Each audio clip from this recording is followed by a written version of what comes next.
Hello दोस्तों, जैसा कि आपको इन्फॉर्मेशन है 22 मई 2025 को एक माननीय न्यायालय द्वारा एक ऑर्डर जारी किया गया था जिसके अंदर 10 मार्क्स नॉन जॉब और एक्सप्रेस को गैर कानूनी असंवैधानिक अनकॉन्स्टिट्यूशनल घोषित करने के बाद रिवाइज रिजल्ट जारी करने का एक ऑर्डर जारी किया था। लेकिन आपको मालूम है अनेकों प्रकार की पीडीएफ, अनेकों प्रकार की कटिंग, अनेकों प्रकार के लेटर लगातार वायरल हो रहे हैं। कुछ फेक हैं, लेकिन सभी भी फेक नहीं बोल सकते, कुछ रियल भी है। लेकिन आज आपने थंबनेल में देख लिया 2019 से 2022 revise result big breaking, 10 number मामला सेट, बेरोजगारों का विलियन कौन। 2019 से 22 revise result clerk new seniority letter भी एक जारी हो चुका है। जी हां दोस्तों, लगातार गलियारों में चर्चा हो रही है भाई ये रिवाइज रिजल्ट क्यों नहीं जारी होने दे रहे। क्योंकि दोस्तों माननीय न्यायालय ने एक तो ये बोल दिया था कि भाई जो हटेंगे उनको सैंक्शन पोस्ट करके उनको एडजस्ट कर दीजिए, लेकिन जो पिछले 3 साल से 4 साल से 5 साल से गलियों में धक्के खाने को मजबूर है, कोर्टों के चक्कर खाने को मजबूर है, लगातार पैसे लुटा रहे हैं, कभी इस एडवोकेट को कभी उस एडवोकेट को, उनका क्या, जो आज तक बेरोजगार हैं, ऊपर से पैसे भी लग रहे हैं और मामला अभी तक, कभी आज ये डेट, आज 19 की डेट आई है, फिर 9 फरवरी की डेट आ गई, फिर ये तारीख होगी, कभी जज चेंज हो जाते हैं, कभी जज छुट्टी पर चला जाता है, अभी तक कोई सुनवाई नहीं। ऐसा लगातार देखने में और सुनने में अक्सर देखा जा रहा है। जी हां दोस्तों, आज मैं सबसे पहले तो आपको यहां से रिवाइज रिजल्ट के विलियन कौन है, मामला सेट और क्लर्क की न्यू सीनियरिटी लेटर में आपको लिस्ट आपको दिखाने वाला हूं। सबसे पहले थोड़ा यहीं से शुरू कर लेते हैं। प्रेषित में समस्त मुख्य कार्यकारी अधिकारी, जिला परिषद हरियाणा राज्य में समस्त अधीक्षक अभियंता, पंचायती राज हरियाणा राज्य में समस्त, ये सभी को भेज दिया गया। भाई बार बार सभी को अलग अलग कैसे पढ़ूंगा मैं। यहां पर दिनांक 22/1/2026 का ये लेटर है। डायरेक्टली यहां विषय क्या दिया गया है, क्षेत्रीय कार्यालय में कार्यरत लिपिकों की दिनांक 1/1/2026 अनुसार अस्थायी वरिष्ठता सूची जारी करने बारे। लेकिन एक तरफ मैं आपको यह भी दिखाने वाला हूं, यहां स्टेट लिटिगेशन पॉलिसी की प्रस्तावना में यह लिखा है हरियाणा सरकार ने। क्योंकि दोस्तों एक केस में लगातार 10-10, 15-15 साल तक धक्के खाते हैं बेरोजगार युवा। लेकिन यहां पर एक लिटिगेशन पॉलिसी दिखाने वाला हूं मैं। यहां पर हरियाणा स्टेट लिटिगेशन पॉलिसी की मकसद सरकार को एक कुशल और जिम्मेदार शिकायत निवारण सिस्टम बनाने में मदद करना है और यह मान्यता पर आधारित है कि नागरिकों के अधिकारों की रक्षा करना सरकार की जिम्मेवारी है।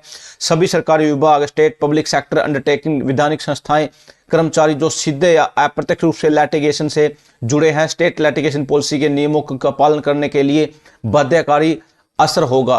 पॉलिसी में एक एडमिनिस्ट्रेटिव रेगुलेशन की ताकत होगी। स्टेट लिटिगेशन पॉलिसी में स्टेट लेवल, डिपार्टमेंट लेवल और डिस्ट्रिक्ट लेवल एम्पावर्ड कमेटी बनाने का प्रावधान, जिसका मुख्य मकसद पॉलिसी को लागू करना और सरकार के डिपार्टमेंट या पब्लिक स्टेट सेक्टर अंडरटेकिंग या कानून संस्थाओं में होने वाले लिटिगेशन को रेगुलर मॉनिटरिंग, रिव्यू और जल्दी निपटारा करना है। पॉलिसी में यह भी तय किया गया है कि स्टेट लिटिगेशन पॉलिसी के तहत स्टेट डिपार्टमेंट, डिस्ट्रिक्ट लेवल पर डिपार्टमेंट हेड द्वारा नोडल ऑफिसर खासकर लीगल बैकग्राउंड और एक्सपर्टीज वाले नियुक्ति किए जाएंगे। नोडल ऑफिसर द्वारा लिटिगेशन के कंट्रोल और मैनेजमेंट और उनकी भूमिका जिम्मेवारी के बारे में डिटेल लिटिगेशन पॉलिसी में बताई गई है। लिटिगेशन पॉलिसी में स्टेट सरकार द्वारा अपील फाइल करने के बारे में डिटेल गाइडलाइंस भी दी गई है। अकाउंटेबिलिटी अलग अलग लेवल पर भी होगी। लिटिगेशन के इंचार्ज अधिकारियों के लेवल पर केस लड़ने के लिए जिम्मेवार लोगों को लेवल पर केस के सभी प्रोसेस के लिए शामिल संबंधित डिपार्टमेंट, डिस्ट्रिक्ट और स्टेट के संबंधित अधिकारी कर्मचारी के लेवल पर होगा। लेकिन यहां पर एक केस यार 5-5, 10-10 सालों तक लगातार पड़ा रहता है। क्या उसकी सुनवाई नहीं हो सकती? क्या कोई कानून नहीं है? क्या उसका कोई प्रावधान नहीं है भाई ये गलत है या ठीक है, जो उसको समझ सके? एक केस को 10 साल 5 साल लगातार कोर्टों में जाने के बाद कैसे वो गलतियां ठीक हो जाता है? पंजाब एवं हरियाणा हाई कोर्ट के फैसले हरियाणा सरकार के विभागों संस्थाओं में लागू नहीं होने पर दायर हो रही है अवमाननाएं। जी हां दोस्तों, कंटेम्प्ट। सीओसीपी हाई कोर्ट में मुकुल पुनिया बनाम सुमित मिश्रा एवं अन्य की मूल याचिका का फैसला 8/5/2025 को सुना गया था। अवमानना याचिका दायर, मगर सरकार और कर्मचारी चयन आयोग ने अभी तक लागू नहीं किया फैसला। आप इसको भी देख लीजिए। पॉलिसी में अवमानना से जुड़े मामलों के बारे में बिंदु नंबर 17.2 में लिखा गया है। यहां पर ये देखिए दोस्तों, पहले यही देख लेते हैं, ये उससे रिलेटेड मैटर है। अवमानना मामले कंटेम्प्ट केस या कंटेम्प्ट पटिशन के बारे में जानकारी मिलने से संबंधित डिपार्टमेंट ऑफिशियल टेक्निकल ऑब्जेक्शन बताने के बजाय केस के मेरिट कंप्लाइंस को स्टेट किया है, ऑर्डर को किसी अपील या रिवीजन में चैलेंज किया गया है या किसी दूसरे हाई कोर्ट ने उसे रद्द कर दिया है या कंप्लाई क्यों नहीं किया गया है, इस पर कमेंट्स तैयार करेंगे। जिन मामलों में ऑर्डर को लागू करने में प्रैक्टिकल मुश्किलें हैं उन्हें डिपार्टमेंट की स्टे की रिक्वेस्ट को पक्का करने के लिए कदम उठाए जाएंगे। यहां पर ये एक अलग मैटर था, लेकिन वो लेटर भी देख लेते हैं क्लर्क वाला। पहले तो यहां उपरोक्त विषय बारे आपको दिनांक 1/1/2026 अनुसार लिपिकों की अस्थायी वरिष्ठता 1/1/26 अनुसार है भाई, ये तारीख तो आज 24/1/2026 है। सूची भेजकर लिखा जाता है कि आपके अधीनस्थ कार्यालय में कार्यरत लिपिकों को नोट करके संबंध में कोई ऐतराज हो तो 2 सप्ताह के अंदर निदेशालय पर भिजवाना सुनिश्चित करें ताकि अस्थायी वरिष्ठता सूची को अंतिम रूप दिया जा सके। इसके उपरांत भेजे गए ऐतराज पर कोई विचार नहीं किया जाएगा। यहां पर अधीक्षक के साइन कर दिए गए हैं। यहां पर साथ में एक अटैच कर दी गई है पीडीएफ जिसमें 281 कैंडिडेटों के नाम है। मैं वो सभी आपको नहीं दिखा सकता, 280 281 उनके नाम भी दे दिए गए हैं, उनके फादर नेम भी दे दी गई है, उनकी डेट ऑफ बर्थ भी दे दी गई है, उनकी डिस्ट्रिक्ट रेवाड़ी है, फतेहाबाद है, उनकी पूरा प्रोसेस यहाँ पर 20/5/2025, 25/1/2053 और 31/1/2056 और यहाँ पर सब का सब मैटर साथ के साथ में दे दिया गया है। यहाँ HSC और इनकी कैटेगरी भी साथ में मेंशन कर दी गई है। अब इनका सीनियरिटी का मैटर।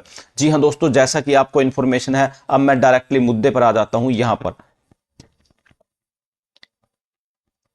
पर मैं आपको बताने वाला हूं मैटर सीनियरिटी का भी है, क्योंकि दोस्तों अब जैसे एक सिंगल बेंच का एक ऑर्डर आया था उसके अंदर ये मेंशन साफ कर दिया गया था कि सभी का रिवाइज रिजल्ट जारी करके ही आप सीनियरिटी जारी कर सकते हो। जी हां दोस्तों, 2019 से 22 रिवाइज रिजल्ट बिग ब्रेकिंग में आपको बताने वाला हूं। अब 9 फरवरी 2026 की नेक्स्ट डेट मिल चुकी है, जो कि रिव्यू लगी हुई है।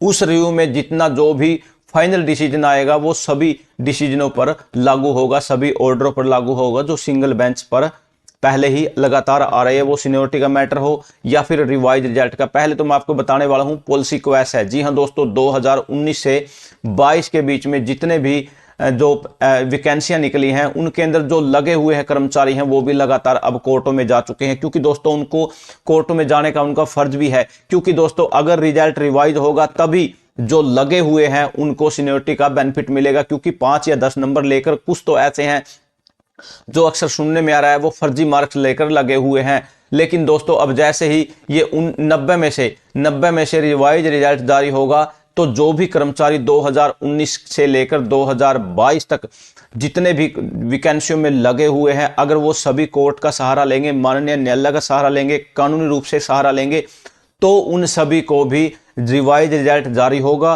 और रिवाइज रिजल्ट जारी होने से उनको सीनियरिटी में भी बेनिफिट मिलेगा। जो ज़्यादा नंबर बने हुए हैं, जिनको 10 नंबर मिले हुए हैं, जो कि असंवैधानिक माननीय न्यायालय और सुप्रीम कोर्ट ने बोल दिया भाई डबल रिजर्वेशन ट्रिपल रिजर्वेशन नहीं दी जा सकती। एक तो पहले ही किसी वैकेंसी के लिए अंदर ईडब्ल्यूएस ओबीसी बीसी लगा लीजिए, आप BCB लगा लीजिए, SC लगा लीजिए, ST लगा लीजिए, वो पहले ही रिजर्वेशन दे दी गई है। लेकिन 10 मार्क्स अलग से देना, ये रिजर्वेशन के ऊपर रिजर्वेशन, ये असंवैधानिक है, अनकॉन्स्टिट्यूशनल है।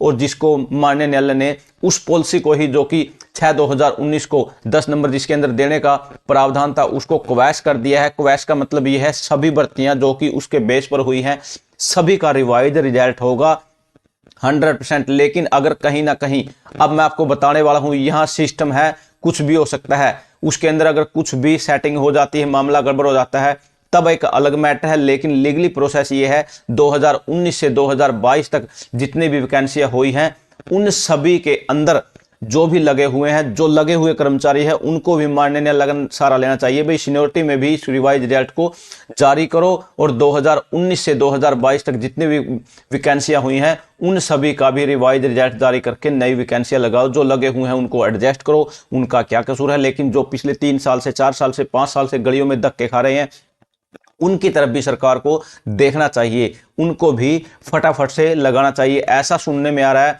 भाई इसको जानबूझ के देरी किया जा रहा है, इस पर कोई सुनवाई नहीं हो रही, कभी ये तारीख ले जाती है, कभी वो तारीख दे दी जाती है। जब मैटर सारा क्लियर हो चुका है भाई, पॉलिसी क्वेश डबल बेंच ने यहाँ दे दी गई है लीसा गिल और जो सेकंड जो भी जज थे उन्होंने फाइनल ऑर्डर दे दिया है। अगर उसके अंदर कोई सुधार होता है तो क्या वो डबल बेंच के जो डिसीजन में ही गलती थी, क्या वो जज थे उनको पूरी नॉलेज नहीं थी, क्या उनमें कुछ खामियां थी, वो रिवाइज रिजल्ट जो होगा वो होना ही होना है। क्योंकि दोस्तों अगर एक डबल बेंच कोई ऑर्डर देती है बाय मिस्टेक तो एक अलग मैटर है, लेकिन उन्होंने भी बहुत सोच समझ के 2021 से 2025 4 से 5 साल का समय लिया है, उसके बाद ही डबल बेंच ने ऑर्डर जारी किया है। तो वो कहीं ना कहीं बिल्कुल ही ओके ऑर्डर और सोच समझ के ही दिया है। वो माननीय बहुत ही माननीय न्यायालय का ये ऑर्डर है।